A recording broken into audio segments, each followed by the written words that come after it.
திருப்பாடல்கள் 118 4-9 மற்றும் 13-15 முடிய. என்றென்றும் உள்ளது அவரது பேரன்பு என ஆண்டவர்க்கு அஞ்சுவோர் அனைவரும் சாற்றுவார்களாக. நெருக்கடியான வேளையில் நான் ஆண்டவரை நோக்கி மன்றாடினேன். ஆண்டவரும் எனக்கு செவி கொடுத்து என்னை விடுவித்தார். ஆண்டவர் என் பக்கம் இருக்க நான் ஏன் அஞ்ச வேண்டும்? மனிதர் எனக்கு எதிராக என்ன செய்ய முடியும்?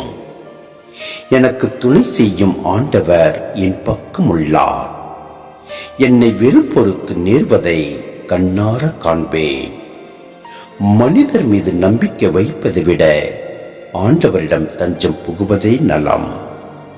உயர் குடியினர் மீது நம்பிக்கை வைப்பதை விட ஆண்டவரிடம் அடைக்கலம் புகுவதே நலம். அவர்கள் என்னை வலுவுடன் தள்ளி வீழ்த்த முயன்றனர், ஆனால் ஆண்டவர் எனக்கு துணை நின்றார். ஆண்டவரே என் ஆற்றல், என் பாடல், என் மீட்பும் அவரே. நீதிமான்களின் கூடாரங்களில் வெற்றியின் மகிழ்ச்சி குரல் ஒலிக்கின்றது. ஆண்டவரது வழக்கை வலிமையாய் செயலாற்றி உள்ளது.